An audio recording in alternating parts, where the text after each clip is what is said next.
Fala pessoal, tudo bom? Estamos aqui no nosso editorial de véspera de feriado.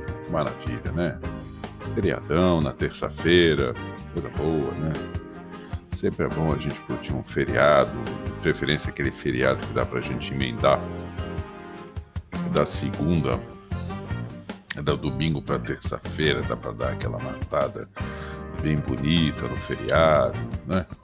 Dá pra fazer o que os ingleses chamam de bridge, né? Fazer aquela ponte, dar aquela emendada, praticamente um carnaval, né? Sábado, domingo, segunda e terça. Teve gente que não conseguiu fazer isso, teve que trabalhar na segunda, mas agora chegou aí o horário da noite, como havia avisado no editorial da última sexta-feira, que foi o edital de lançamento do número 5 do The Talk. Espero que vocês estejam curtindo essa leitura.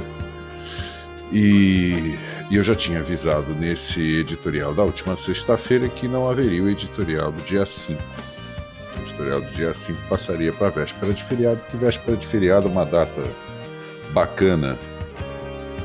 Em geral, o pessoal já está com aquela perspectiva de festa, no dia seguinte não tem que trabalhar, aquela coisa toda. Tem gente que gosta de ficar em casa, maratonando série, e quem sabe, né? Maratonar editoriais. Inclusive, eu até peço para vocês, se possível for, dar uma paradinha aqui no nosso editorial de véspera de feriado, para dar uma olhada nos editoriais do dia 15 e 22 de outubro. Tem muito assunto que vai ser recorrente nesse editorial especial de véspera de feriado. Um editorial um pouco mais longo, feito para você que curte assistir streamings do Você Tubo, né, que curte aí debates, bate-papos, conversas. Aproveita, dá uma paradinha nessa, vai ver os outros dois, o dia 15 e 22 de outubro. Ou então vai esse aqui direto, que é um especial, que vai ser um pouco mais longo e tal. Sobre alguns assuntos que serão recorrentes de tópicos do dia 5 e tópicos do dia 22 de outubro. Antes de mais nada, eu gostaria de avisar, fazer um disclaimer aqui, né? Fazer aquele aviso que eu sempre faço nos meus editoriais. Eu moro numa casa, aquela coisa toda e tal, né? Casa geminada. Casa aqui do lado, colada à minha, é uma pousada para futuros jogadores de futebol, que não é somente do Santos Futebol Clube, também tem futuros jogadores da Associação Atlética Portuguesa. Quem conhece um pouco mais de futebol sabe que aqui na cidade onde eu moro são 3 clubes: o antigo Espanha, que era o Jabaquara, que depois virou o Jabaquara, a Associação Atlética Portuguesa, que é a Portuguesa Santista, e o próprio Santos. São os 3 times, inclusive fundadores da Federação Paulista. E do colado a essa pousada com jogadores de futebol, com uma trilha sonora sui generis, também tem uma trilha sonora sui generis de um CrossFit. Estão jogando peso aí, tá uma barulheira dos diabos aí. Tem um cachorro uivando aqui no fundo, tá bom?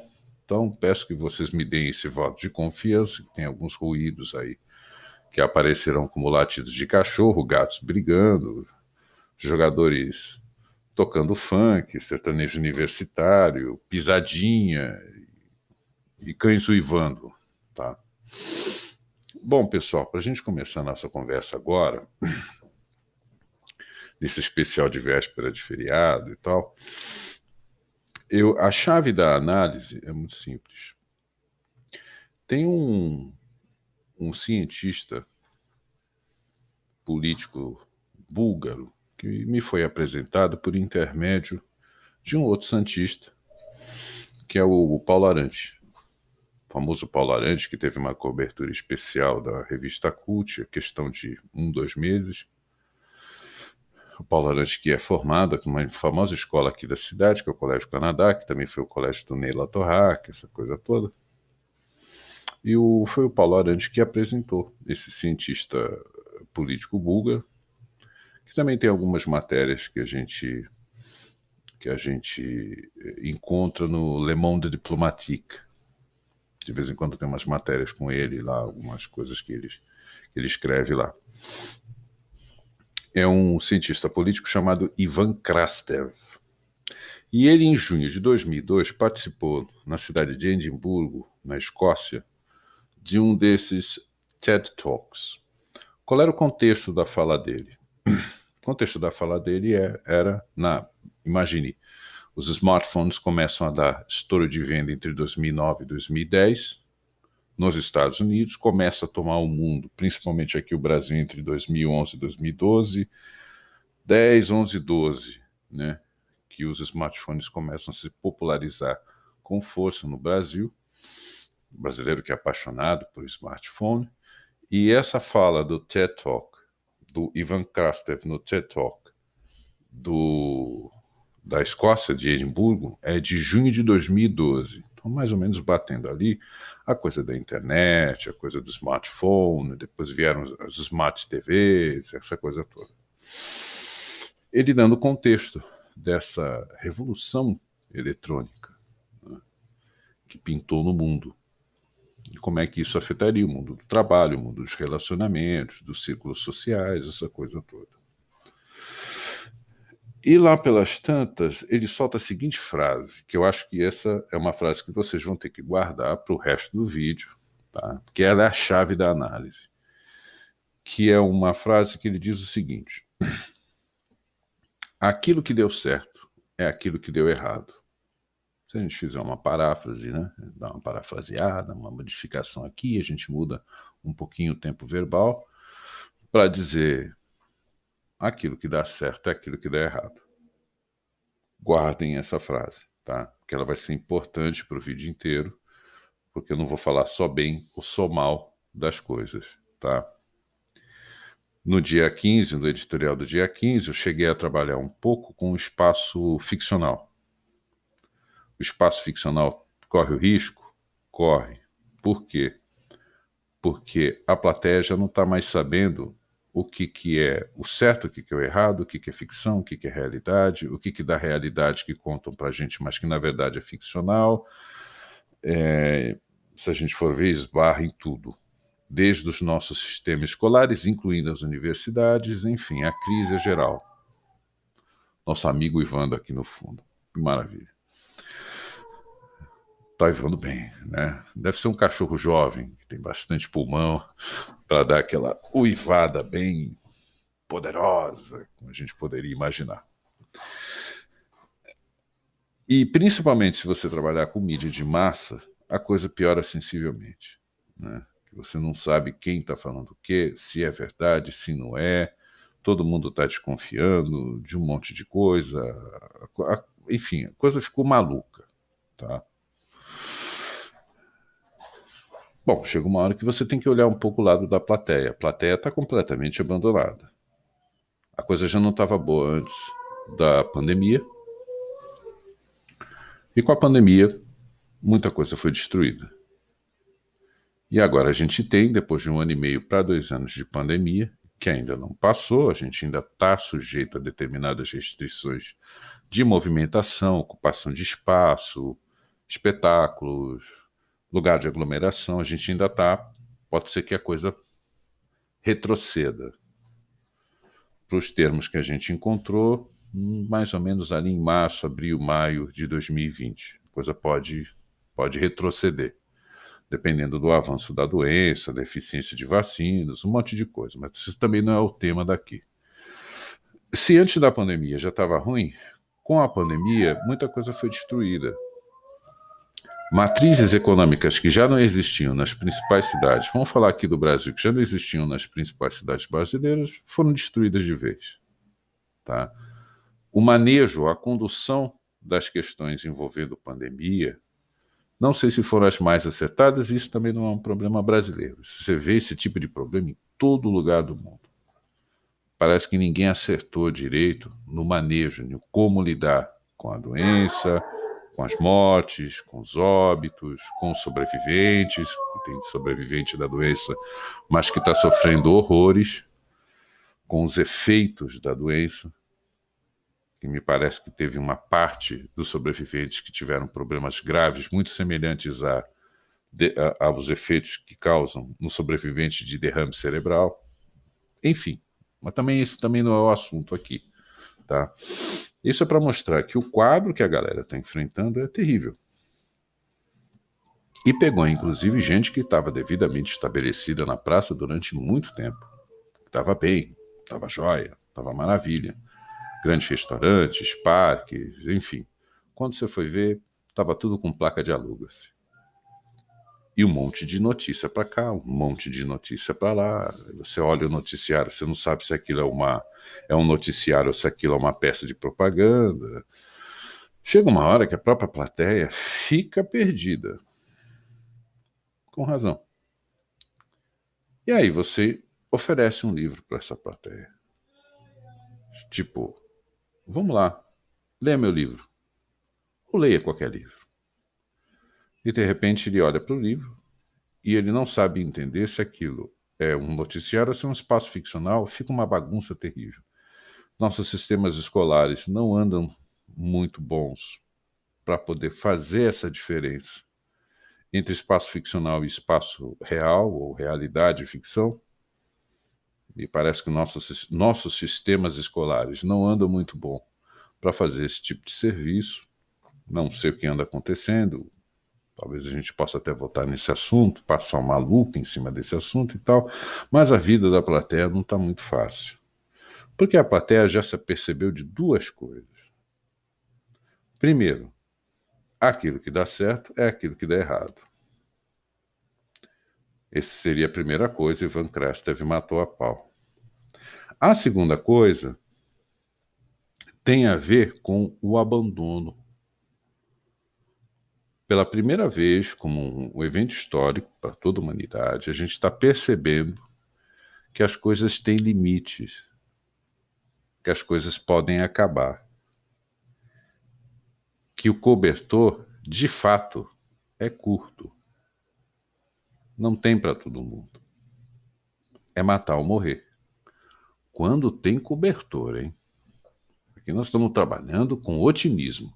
Tem cobertor. É que ele é muito pequenininho, minúsculo, não cabe ninguém embaixo desse cobertor. E aí? É matar ou morrer para você manter a tua família com comida na mesa, um teto sobre a cabeça, alguma roupa no corpo, alguma segurança de saúde, alguma segurança alimentar, alguma educação, dinheiro sumindo, não tem mais o trabalho, não, emprego, esquece, trabalho muito menos. Quer dizer, você não sabe mais com o que você vai trabalhar, se você vai conseguir manter a renda que você tinha. Chega uma hora que o desespero é muito grande e talvez explique que o número de suicídios tenha quadruplicado nesse 1 ano e meio, 2 anos de pandemia. É inferno na Terra. Exigir dessa plateia que eles tenham um enorme conhecimento de saber o que é espaço ficcional, o que é ficção, o que é realidade, como é que funciona o espaço ficcional. Que espaço ficcional, por exemplo, ele possui o que a gente chama de tese. Eu acho que é pedir demais para essa plateia que já está tão abandonada, que não sabe se vai conseguir comer ao final do dia. E a gente tem inúmeros relatos pelo noticiário. Um que aconteceu no dia 20 de outubro, estava lendo lá o noticiário do G1, uma moça de 31 anos que pega no lixo o alimento para os seus filhos. Guardem também essa informação, tá? Que a gente vai fazer a amarração daqui a pouco. Bom, isto posto, qual é a vantagem da eletrônica no mundo atual? Ela é relativa. Até porque tem muita coisa no mundo da eletrônica que você tem que pagar. Você tem que pagar a assinatura do Word, você tem que pagar a assinatura dessa edição aqui, né? Do streaming de vídeo, não digo YouTube, mas você está utilizando algum tipo de programa de edição de vídeo e de áudio para fazer seu podcast, para fazer seu editorial, para poder botar o seu vídeo no YouTube. Para pagar uma resolução melhor, você tem que assinar o serviço. Tudo é assinatura de serviço, tudo. Você tem que assinar o jornal, você tem que assinar a revista, mesmo no eletrônico. Caramba, a gente não está ganhando para isso. Se você precisar assinar tudo que você precisa, por exemplo, para ter um canal no YouTube, ou editar o The Talk, cara, você vai gastar em torno de uns R$ 300 por mês. É comida que você põe na mesa. Você não vai gastar com eletrônica. Ou seja, é eletrônica, mas é azul, mas não é o céu. Reluz, mas não é ouro. É eletrônica, mas nem sempre vem para o nosso benefício. E eu acho que aí eu começo a entrar, aqui no nosso bate-papo de véspera de feriado, a gente começa a entrar na parte quase que polêmica do assunto. Porque, obviamente, vai ter gente assistindo aqui a nossa conversa e que tem uma fé maluca, né, na eletrônica. A gente já tem uma geração inteira de nativos digitais. Se você tirar o celular dessa galera, eles morrem. Eles não conseguem mais pensar a vida sem eletricidade por perto. Então, imagine o tamanho do problema. Num dos editoriais que eu estava trabalhando em relação à questão do artista, e já naquele editorial, se não me engano, acho que é do dia 22, não é do dia 15. O dia 15 é o espaço ficcional, mas no dia 22 a gente estava falando sobre artista. Artistas em trajes civis não são perfeitos. Volta lá no editorial do dia 22, ou depois que você assistir esse aqui, vamos maratonar a véspera de feriado, volta lá no 22, inclusive ele está, acho que no link final desse vídeo. Presta atenção que quando aparecer, né, os links do final do vídeo, você corre lá que está o do dia 22, você volta lá para você mais ou menos se inteirar do que foi falado ali. Bom, gente, eu sou editor de uma revista literária e às vezes o contato que eu tenho é o contato que a gente normalmente tem com a indústria editorial. Só que eu já percebi que também no mundo da música, assistindo o Corredor 5 do Clemente Magalhães, do Clequito, outros canais que lidam com música e marketing, mais especificamente música e produto de marketing. Basicamente o que eles falam, inclusive peguei uma declaração do Rick Bonadio no canal do Vênus, tá? Que fala, eles praticamente, tanto o Clequito Magalhães como o Rick Bonadio, essa turma que trabalha nas indústrias, e em geral, no caso, como eu publico, uma folha literária, é o caso da literatura, do espaço literário, da indústria do mercado editorial. Então eu acabo tendo contato com um ou outro membro de marketing, de pesquisa e, em geral, com agentes literários e livreiros, que é um contato que eu tenho, tá? Não é um contato diário, é um contato até razoavelmente formal e superficial, mas é o suficiente para poder passar essa informação para vocês, porque é a mesma informação. Hoje em dia está se exigindo da pessoa que pleiteia entrar nessa indústria estar dentro da atividade artística, não 100%, 200%, mais 300%. Não dá para você ser um médico e escritor. Não dá para você ser um dentista e baixista de uma banda de rock ou de uma banda de axé, o que seja.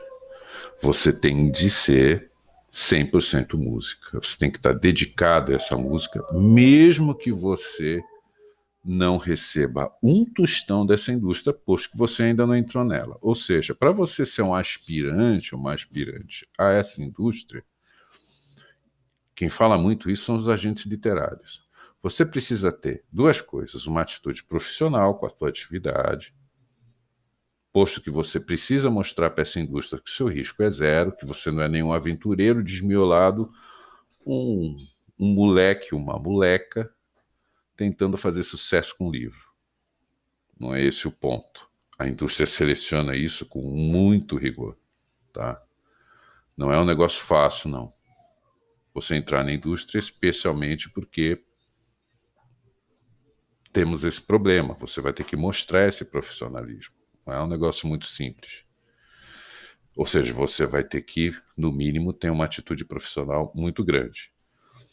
Esse seria o primeiro aspecto. O segundo aspecto não é somente o profissionalismo, mas, como eu acabei de dizer para vocês, é a coisa de você estar 200% nessa atividade, mas uma atividade que não te remunera. Você precisa ter uma postura profissional, tá? Mas você não vai receber um salário por essa postura profissional. E aí você fica com um problema. Se você tem família, filhos, você precisa ter uma renda.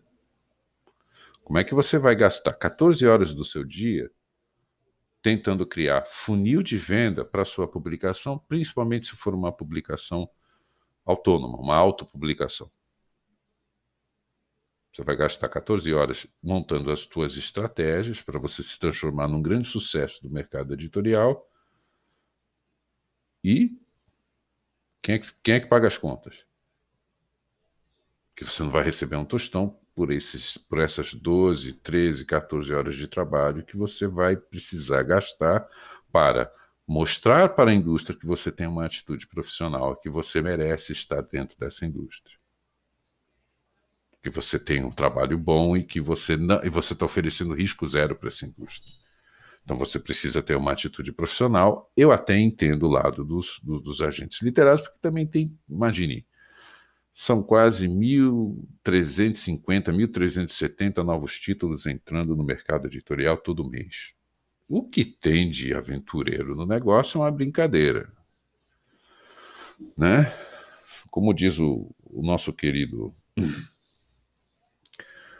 Esqueci o nome dele, gente. O que foi técnico da seleção da África do Sul.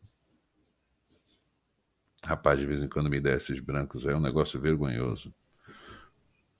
E o alfanfarreixa, né? Você está querendo entrar numa indústria que, pô, né? Joel Santana? É o Joel Santana, né? O querido Joel Santana. E o alfanfarreixa, né? Você está querendo entrar numa indústria que, pô, você está dando sinais que você vai levar essa indústria para falência. Todo mundo que for trabalhar na cadeia de produção vai perder um dinheiro incrível. Você é um porra louca, desmiolado, escreve quando quer, não reescreve nada, não tem essa atitude profissional. Mas isso não é uma exigência somente dos agentes literários. Na hora que você pega um Rick Bonadio, ele exige de você que você seja 100% música. Você não pode ser 70% música, 30% podcast, por exemplo. Não, você tem que estar ali porque o negócio é pesado e é exigente. Uma das coisas que estão orientando esses artistas que pretendem ganhar dinheiro com a sua atividade profissional é o seguinte: mexer com a eletrônica.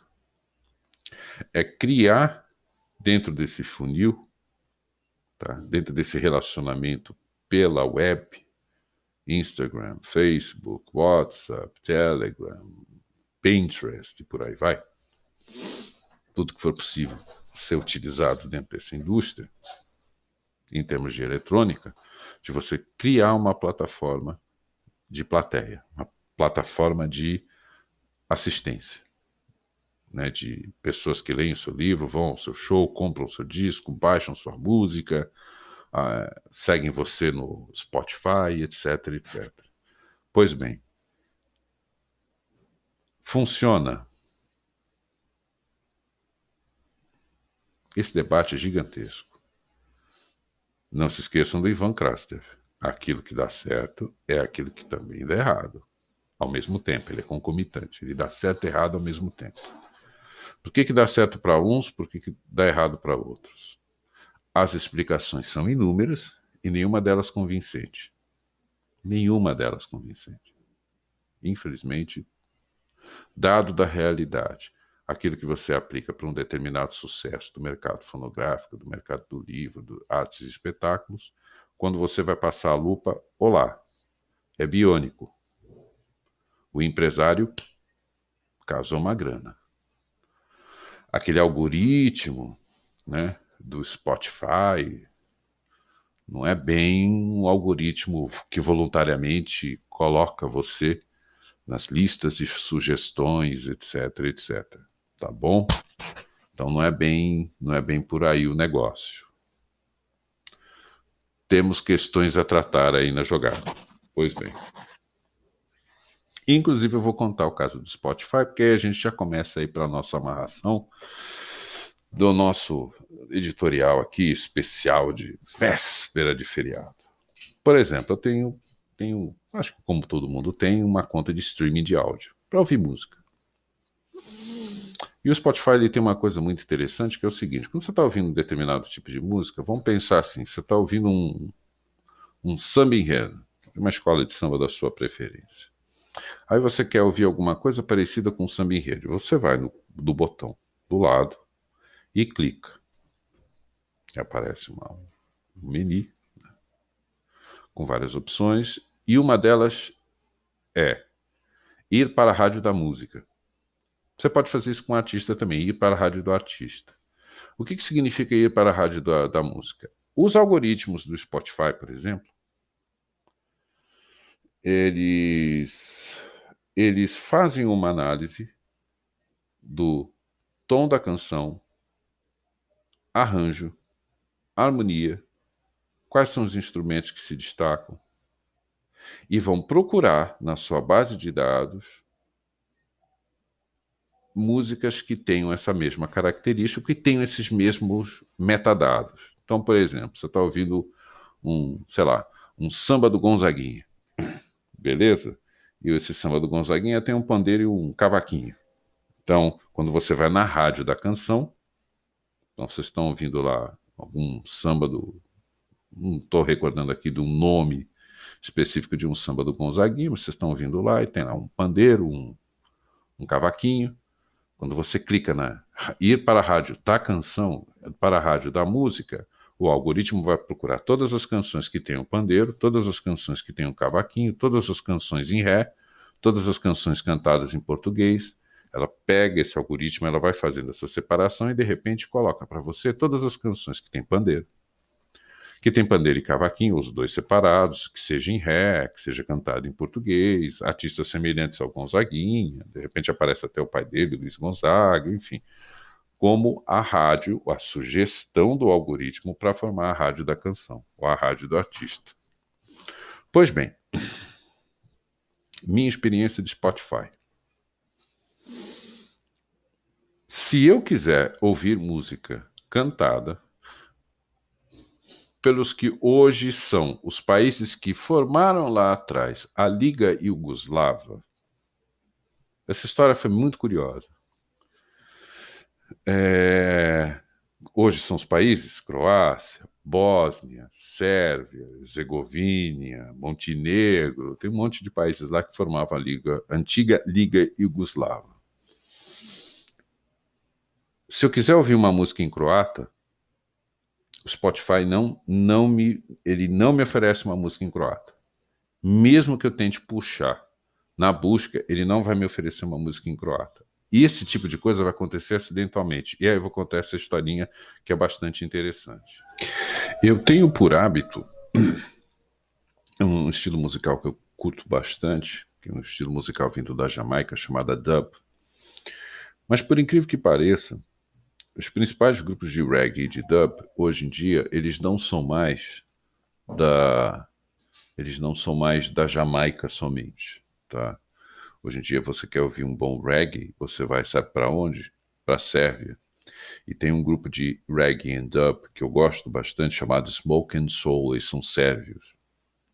Eles participam de coletâneas da IRFM e coletâneas de reggae sérvio, tá? Até que eu peguei uma das minhas músicas favoritas, que se eu não me engano o nome é Enlightenment Dub, e eu cliquei no botão direito, procurando lá rádio, para encontrar canções que fossem mais ou menos semelhantes a essa canção que eu gosto bastante, do Smoke and Soul.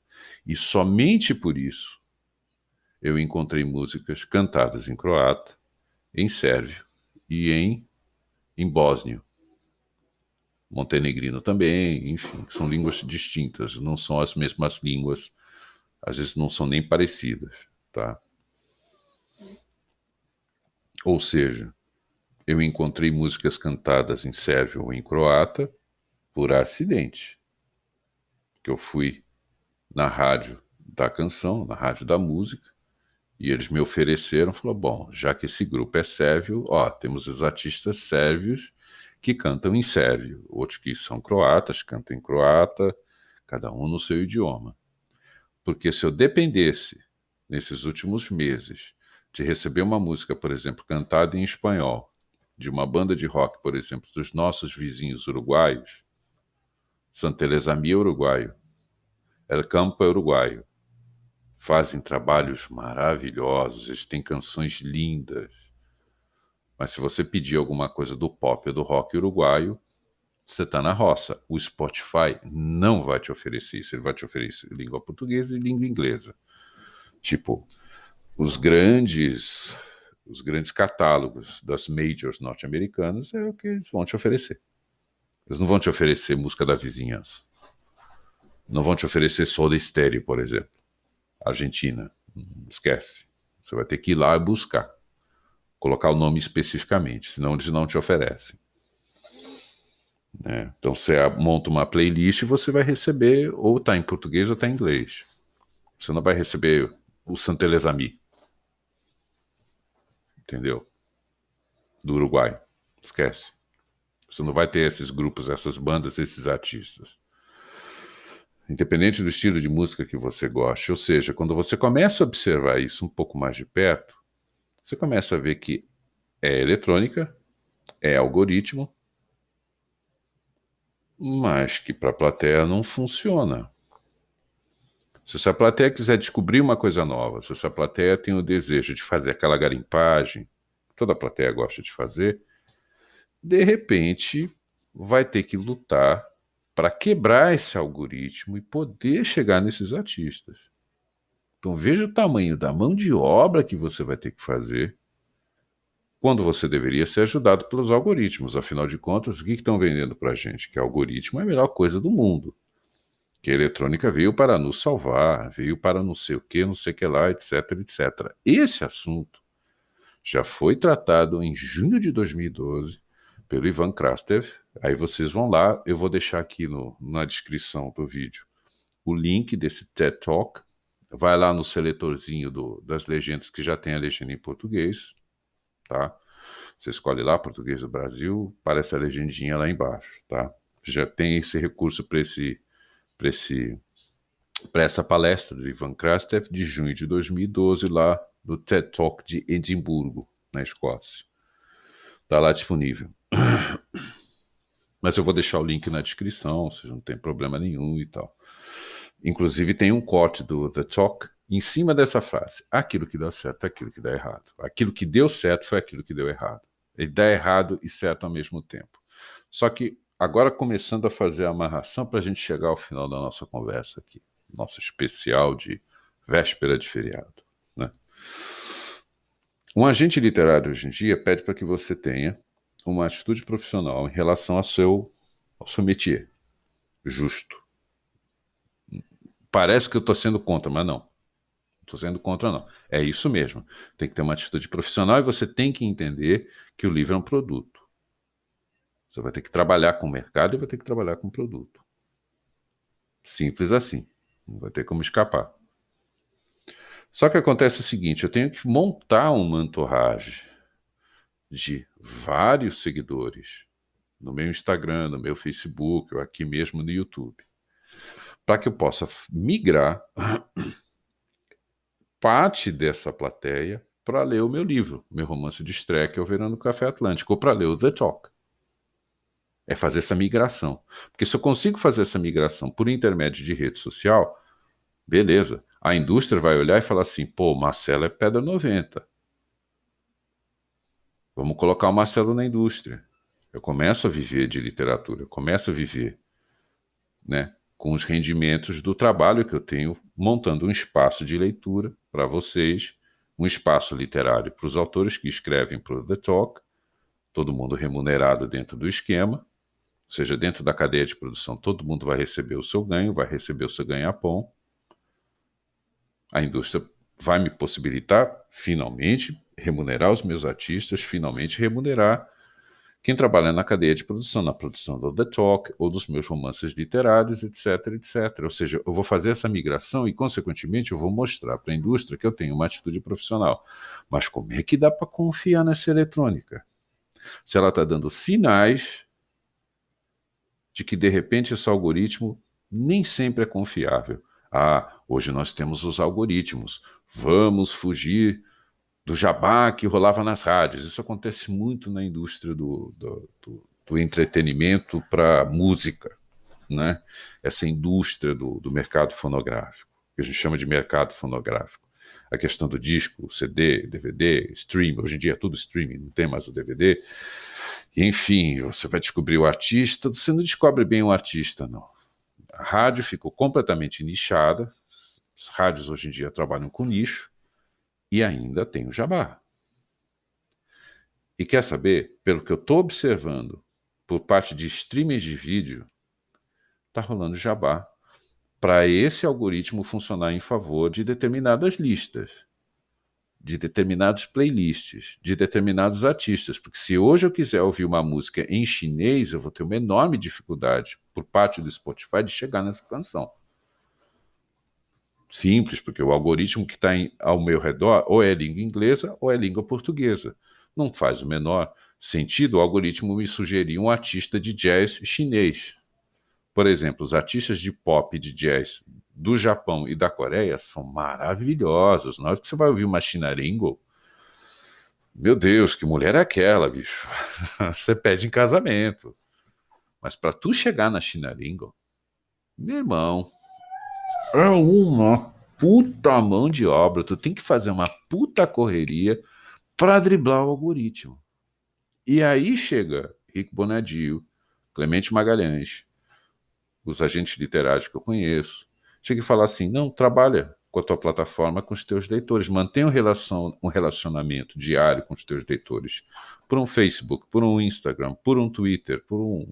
Vai mantendo para migrar ou fazer eles descobrirem que você escreveu um romance literário e de repente eles curtem, dá uma olhadinha no seu trabalho, curtem o seu texto, de repente um ou outro vai lá e compra, né? E aos poucos você vai montando a tua base de leitores, a tua base de seguidores, de tal forma que você, além de repente correr o risco de se transformar num grande sucesso de vendas, do que seja, da sua autopublicação, o que for, você ainda se mostra profissional para a indústria, porque você está 100% dentro da indústria. Ah, tá bom.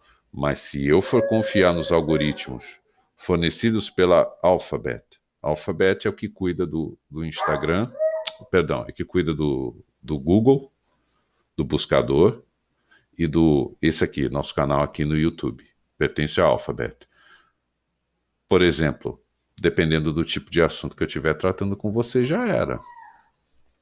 Toma um strike. Primeiro que a maioria desses vídeos aqui no canal do The Talk, eles não são remunerados, eles não são monetizados porque eu não tenho essa escala monumental de retenção para fazer com que as pessoas fiquem mais tempo dentro do canal, fiquem mais tempo dentro do YouTube, ele começa lá na frente a me remunerar. Eu não posso nem fazer uma live, entendeu? Eu não tenho número suficiente de seguidores, não tenho número suficiente de inscritos. Aí você começa a observar o algoritmo que funciona num streaming de vídeo, ou, perdão, num streaming de áudio. Citei aqui o caso do Spotify. Spotify é super manjadíssimo, as dicas que eles dão para mim. É sempre as mesmas, aquelas. Você tem que ficar 5, 6, 7 horas até achar alguma coisa que seja num idioma que não seja nem português e nem inglês. Aí você fica olhando assim, pô, mas que algoritmo é esse? E aí chega o Rick Bonadio, Clemente Magalhães, os meus amigos, agentes literários, falam assim, olha, você tem que ter uma atitude profissional na hora de você fazer seu fonograma, você tem que estar 300% respirando música e tem que montar o seu, né, o seu séquito de seguidores, né, a sua entourage de seguidores, para quem sabe isso se transformar também numa possibilidade ou numa sinalização para a indústria de que você é um cara profissional e que você vai oferecer risco zero para essa indústria, e essa indústria está baseada, por exemplo, num stream de áudio, que você começa a desconfiar, mas que diabos é esse algoritmo? Que demorou quase 3 meses para começar a ouvir artistas cantando em sérvio. E foi por acidente, porque eu puxei a rádio da música de uma música que era cantada em inglês. Aliás, o Enlightenment Dub, ele não é nem cantado, ele é um instrumental maravilhoso, é um dub lindo, de uma banda croata cujo nome está em inglês, que é Smoke and Soul. E aí você chega para o artista e fala assim, olha, vai para a internet, vai para as redes sociais. Como? De ouvir, inclusive, da boca de determinados agentes literários o seguinte: cara, contrate profissionais para trabalhar com as redes sociais. Pelo seguinte, se você simplesmente turbinar uma das suas publicações, não vai chegar no teu público-alvo. Isso já aconteceu comigo em relação ao Facebook. Uma penca de vezes que eu fui lá, montei todo bonitinho, tal. Lá o tal da postagem, vamos turbinar. E eu não gastei nem dinheiro, eu peguei um crédito que o Facebook já tinha me dado. Estava lá parado o crédito, falei, vamos turbinar essa, para ver se isso aqui pelo menos chama a atenção em relação ao Verão do Café Atlântico, ou ao The Talk. Vamos botar para funcionar isso aqui, também não vou gastar muito dinheiro, já tenho o crédito do Facebook, pá, beleza. Utilizei o crédito do Facebook. Foi parar na Namíbia. A postagem foi parar em Moçambique. Eu não tenho meu livro em Moçambique. Por sorte, o The Talk tem o link que você lê pelo eletrônico, ou seja, o cara em Moçambique pode ler. Mas não era esse o público que eu estava pensando. E eu já ouvi de agentes literários, de gente que trabalha na área, dizendo assim, olha, se você simplesmente ir direto e turbinar a postagem, você está jogando dinheiro fora. Porra, mas a gente não entende desse mercado. Ah, mas então vocês vão ter que contratar um profissional. Agora eu vou fazer o seguinte, se você está ouvindo, tá? Agora infelizmente eu vou ter que soltar um palavrão. Peço desculpas, eu sei que não é bacana falar palavrão. Se tiver crianças na sala, dá uma paradinha no vídeo, pede para elas irem para o quarto, ir para a cozinha, tomar um suco, tá? Tirem as crianças da sala, tá? Puta que pariu. Dá para entender que tem gente em Fortaleza alimentando os filhos com lixo, que não tem grana, que tá todo mundo ferrado. Você acha que não era para melhorar a qualidade dos vídeos que eu coloco aqui no editorial se eu tivesse algum dinheiro? Que eu pudesse fazer a assinatura, pudesse colocar uma câmera maravilhosa, etc, etc. Dá para entender isso? Que nós estamos num país empobrecido e que não é todo autor que tem. Contratar um profissional que vai fazer os Google Ads. Porque esses aí se realmente funcionam, mas só para mexer naquilo lá, você precisa de um curso. Vai ter que pagar o curso. Se não entender o curso, vai ter que pagar um profissional. A gente tira dinheiro da onde? Puta que pariu. Falam com os autores e também com a plateia, como se fosse todo mundo, sei lá, o Bill Gates, o cara mais rico do mundo, sei lá quem é o cara mais rico do mundo, não faço a mínima ideia quem é o cara mais...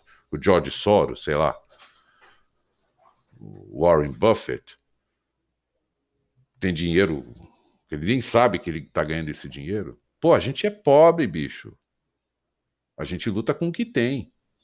Só que aí pedem para você entrar dentro de um mercado ou dentro de uma determinada atividade para você se mostrar profissional, que você vai ter que gastar um dinheiro que você não tem no momento. E se você tivesse no momento, você ia comprar feijão e arroz, você ia comprar roupa. Sem roupa você tem. Você vai pagar o IPTU atrasado antes que o seu imóvel vá a leilão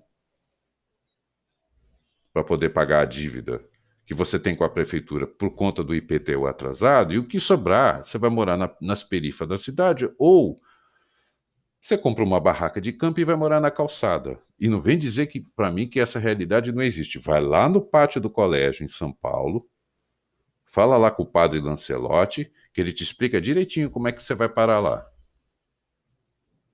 caramba, sabe? Empurram a galera para um determinado tipo de coisa, tipo assim, tá, beleza. Vamos conversar autor com autor, autora por autora. Escuta, minha filha, você está desempregado? Você está desempregado, você está fora da jogada. Não é para todo mundo. E é isso que está produzindo esse show de horrores que a gente está encontrando mundo afora. Países que, através do seu governo, estão voltando a ser fascistas. Porque uma das produções da hiperinflação na República de Weimar foi a ascensão do Partido Nacional Socialista a partir de 1933. Porque a população não aguentava mais. Miséria e hiperinflação. Olha, o que apareceu depois de 1 ano e meio, 2 anos de pandemia? Inflação. Em todo lugar do mundo está tendo inflação. Ou quando não, corte de abastecimento de um monte de coisa. De comida a eletricidade, de gasolina a remédio. Caramba, a gente está no meio de uma crise bárbara e está sendo sugerido para a gente que a gente tem que ir para o eletrônico, ou que os autores e autoras têm que ir para o eletrônico para conseguir um lugar ao sol. Um negócio altamente sofisticado para você mexer. Obviamente que você vai precisar de um profissional. Vai precisar de um profissional para fazer a capa, vai precisar de 2, 3 revisores para fazer a camada, você vai precisar mais de um copydesk, aí você vai precisar de um artista gráfico para poder fazer o miolo. Na hora que você puxar tudo isso na ponta do lápis, meu amigo, quem está desempregado, então não publica. Eu estou começando a chegar à conclusão de que se você está desempregado e você tem um sonho de publicar o seu livro, mesmo que você faça, você vai ter que fazer tudo sozinho, você vai ter que aprender na marra. É do it yourself na raça, que não vai ter jeito. Porque se você tiver que pagar todos os profissionais para você ter uma atitude, um produto, né, maravilhoso, etc, etc, para o seu, né, para o seu, a sua exposição profissional para a indústria, você vai ter que o quê? Ter um empresário, um cara com muito dinheiro te bancando em todas essas coisas. Isso explica, por exemplo, que muito artista pobre, e isso é uma fala da Iná Camargo Costa, que esses editais e concursos públicos de fomento é para poder fazer algum tipo de inclusão de desempregados da indústria cultural. Ela não está tão errada assim na análise dela. É por aí mesmo. Você faz o edital, fala sobre cultura, é arte, etc, etc, para poder incluir o pessoal que ficou fora da indústria cultural. São eternos desempregados, porque de fato eles não têm dinheiro para colocar injetar todo esse dinheiro dentro da cadeia de produção, de um fonograma, de um livro, do que for.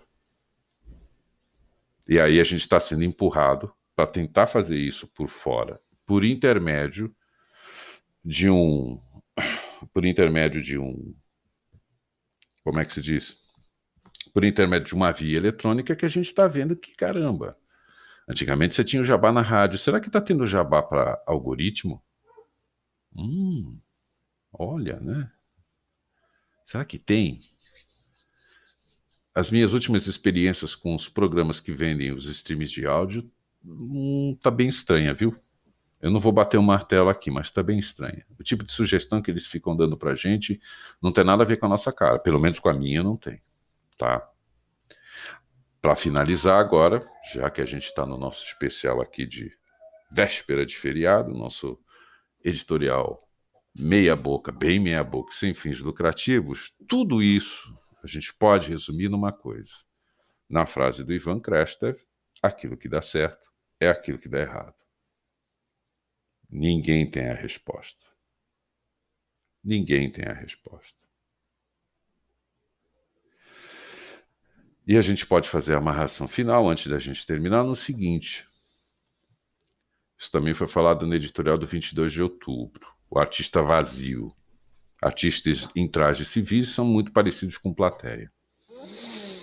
Quando você começa a pensar arte e você começa a tentar pegar parte da arte que você produz para mostrar para a plateia, olá, você tem um produto. E quando a coisa chega no nível de produto, temos um problema. Já não é mais arte. Como dito no editorial do dia 22 de outubro, é uma superfície de convergência entre a arte de alto giro e o produto. Tem uma superfície de convergência que a gente chama de entretenimento. O que está acontecendo com os artistas? Que eles ficam completamente perdidos. Eles são artistas. Eles não são marqueteiros. Eles não são relações públicas. Não está na natureza deles isso. Só que eles não têm o dinheiro para contratar esses profissionais. Estão tudo Durango. Ou quando não correm para algum edital do governo, de alguma secretaria de cultura, para poder pagar esses profissionais para fazer o RP, para fazer o relações públicas, para fazer assessoria de imprensa, etc, etc. Para colocar essas pessoas da cadeia de produção do produto, não da arte, do produto, todo mundo dentro do payroll, né? Todo mundo dentro da tal da planilha, cachê de cada um ali. E simplesmente você começa a movimentar uma indústria.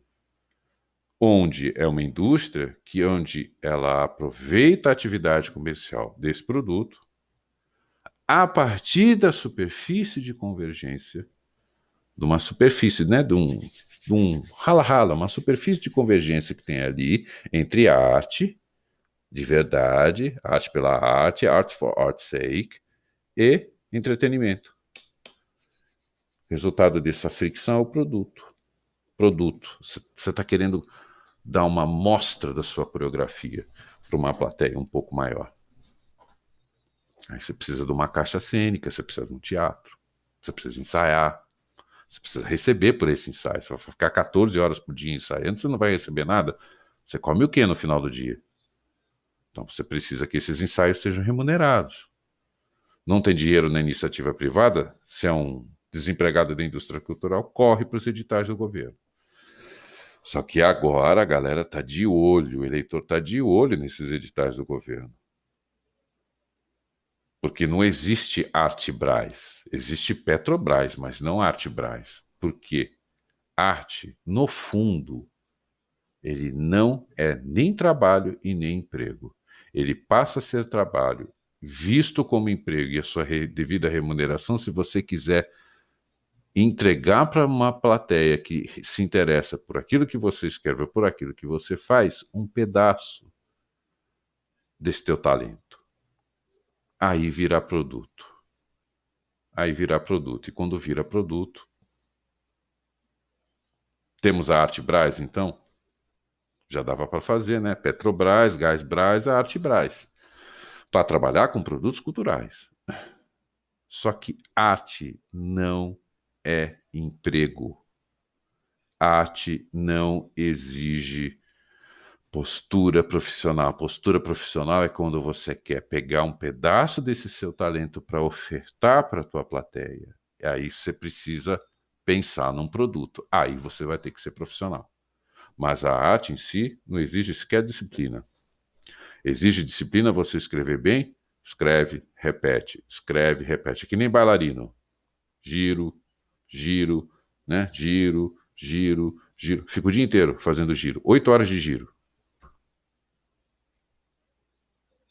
Porque precisa apresentar um produto de qualidade.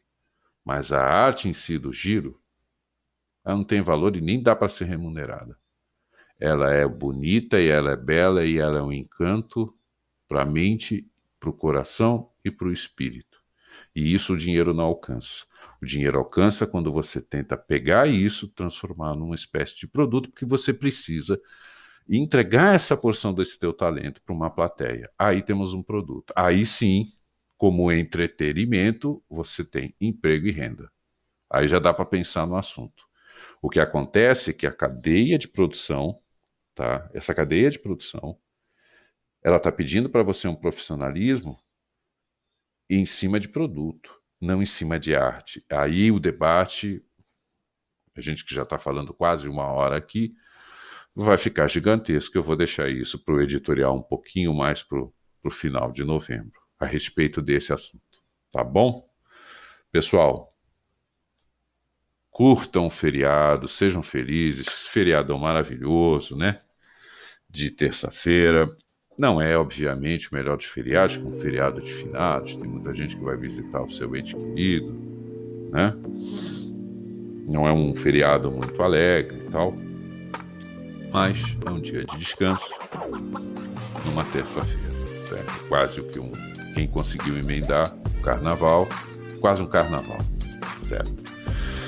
E curtam aí, temos vários editoriais aí ao longo do mês de outubro.